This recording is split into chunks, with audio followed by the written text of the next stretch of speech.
मनुष्य को बुरे वक्त में इन चीजों का साथ कभी नहीं छोड़ डालना चाहिए। भगवान कृष्ण अनुसार हर व्यक्ति के जीवन में बुरा वक्त आता है, लेकिन इस बुरे वक्त से वे ही लोग उभर पाते हैं जो इन चीजों का साथ नहीं छोड़ डालते हैं। आइए जानते हैं इन चीजों के बारे में। भगवान कृष्ण श्रेष्ठ विद्वान थे। वे योग्य शिक्षक भी थे। प्रसिद्ध तक्षशिला विश्वविद्यालय में वे आचार्य थे। उन्होंने समाज और मनुष्य को प्रभावित करने वाले सभी कारणों का बहुत गहराई से अध्ययन किया था। उनका मानना था कि व्यक्ति की पहचान संकट यानी बुरा समय आने पर ही होती है। भगवान कृष्ण के अनुसार बुरा वक्त हर किसी के जीवन में आता है, लेकिन इस बुरे वक्त में जो धैर्य और संयम को नहीं त्यागता है वही इस बुरे वक्त से बाहर निकल पाता है। इसके अतिरिक्त उन्होंने कुछ और चीजों के बारे में भी बताया है जिन्हें मनुष्य को नहीं त्यागना चाहिए। खास तौर पर बुरे समय में, विपत्ति और संकट के समय यही चीजें व्यक्ति को जीने की राह दिखाती हैं। इन चीजों के सहारे ही व्यक्ति आगे बढ़ता है और अपने परिश्रम से बुरे वक्त से निकलकर सफलता का प्राप्त करता है। बुरे वक्त में धैर्य नहीं खोना चाहिए। मनुष्य के जीवन में जब बुरा समय आ जाए तो इससे घबराना नहीं चाहिए। बुरा समय भी व्यक्ति के जीवन में उसी तरह से होता है जैसे दिन के बाद रात।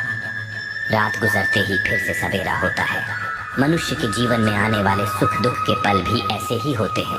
जब सुख स्थायी नहीं है तो दुख भी स्थायी नहीं है। इसलिए मनुष्य को बुरे वक्त के लिए भी तैयार रहना चाहिए। बुरे वक्त को धैर्य के साथ गुजारना चाहिए। जो लोग धैर्य को त्याग देते हैं उनका जीवन संकटों से भर जाता है। संयम से लेना चाहिए। काम खराब समय जब भी आए तो व्यक्ति को बहुत ही गंभीर हो जाना चाहिए और बीढ़ ही संयम से काम लेना चाहिए। बुरे वक्त में एक गलत फैसला मुसीबत को बढ़ा सकता है, इसलिए बहुत सोच समझकर ही कदम उठाना चाहिए। अच्छे समय का इंतजार करना चाहिए। क्रोध पर काबू रखना चाहिए। मनुष्य का खराब समय हो तो उसे क्रोध से बचना चाहिए। तनाव के कारण क्रोध आना स्वाभाविक है, लेकिन इससे हर संभव तरीके से बचना चाहिए। बुरे समय में क्रोध आग में घी का काम कर सकता है और एक नई मुसीबत को जन्म दे सकता है। परिश्रम करते रहना चाहिए। कितना ही खराब समय आ जाए व्यक्ति को बैठे नहीं रहना चाहिए। लगातार परिश्रम करते रहना चाहिए। परिश्रम ही व्यक्ति को इस संकट से निकलने में मददगार होता है। हिम्मत हार कर हाथ पर हाथ रखकर बैठ जाने से बुरा वक्त नहीं जाएगा। इसके लिए सतत परिश्रम करते रहना चाहिए। भगवद गीता में भगवान श्री कृष्ण कहते हैं, मन का बेचैन होना उसका स्वभाव है।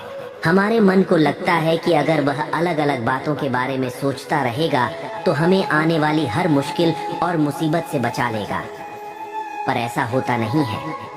हम अपने जीवन का काफी अधिक समय सोच विचार करके परेशान होने में निकाल देते हैं। भगवान श्री कृष्ण कहते हैं कि मन का यह स्वभाव बदलना मुश्किल जरूर है, असंभव नहीं। अच्छा, अब आप एक बात बताइए, क्या आप कौवे को कह सकते हैं कि वो काम काम की आवाज ना करे? या फिर क्या आप किसी मेंढक को कह सकते हैं कि वह पानी देखते ही ऊंची छलांग न मारे? हमारे मन का भी कुछ ऐसा ही है। जीवन में कुछ भी होता है, अच्छा या बुरा, हमारा मन उस पर कांव कांव कांव करने लगता है। कांव कांव से मेरा मतलब है चिंता करना, व्याकुल होना। कोई बुरी बात होती भी नहीं है और मन परेशानी की ऊंची ऊंची लपटें लेने लगता है। कभी कभी तो मुझे ऐसा लगता है कि हम में से कई लोग सिर्फ परेशान होने के लिए जीते हैं। सारी परेशानी, पीड़ा, दुविधा अक्सर हमारी मन की बनाई हुई कहानियां होती हैं। भगवान श्री कृष्ण हमें हमारे मन को शांत और स्थिर करने के लिए दो उपाय देते हैं। पहला, ध्यान लगाना या मेडिटेट करना। दूसरा, वैराग्य भाव सीखना। अब ध्यान या मेडिटेशन शब्द सुनते ही आप में से कई लोग कहेंगे कि आप आंख बंद कर सांसें अंदर बाहर नहीं ले सकते। यहाँ हम सब गलती कर बैठते हैं। मेडिटेशन या ध्यान का मतलब सिर्फ आंख बंद कर बैठना नहीं होता।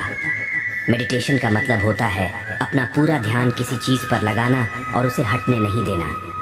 अगर आप रोटी बना रहे हैं तो सिर्फ उस बात पर ध्यान दीजिए। अगर आप पिक्चर देख रहे हैं तो अपना पूरा ध्यान पिक्चर पर लगाएं। ये मत सोचिए कि पिक्चर देखकर आप अपना कितना वक्त बर्बाद कर रहे हैं। जब आप जीवन के हर छोटे बड़े काम को पूरे ध्यान से करते हैं तो आपका जीवन ही एक मेडिटेशन बन जाता है।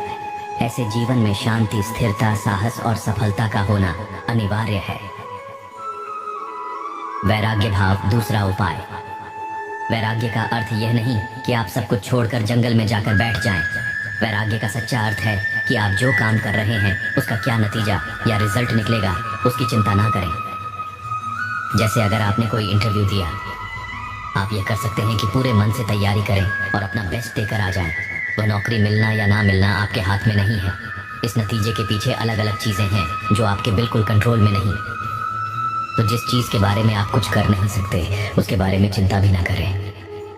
यही वैराग्य का सच्चा मतलब होता है। और यही है भगवान श्री कृष्ण का दूसरा उपाय, मन को चिंता की लपटों से बचाने का। याद रखिए, आप पूरे के पूरे इंसान हैं, समझदारी, संयम और कुशलता से भरे इंसान। आपका मन जब भी कौए की तरह अलग अलग बातों पर आपको परेशान करने लगे, तब अपने मन को भी प्यार से समझाइए और शांत कर लीजिए। बस अपने ऊपर विश्वास रखिए कि आप कभी अपना बुरा नहीं होने देंगे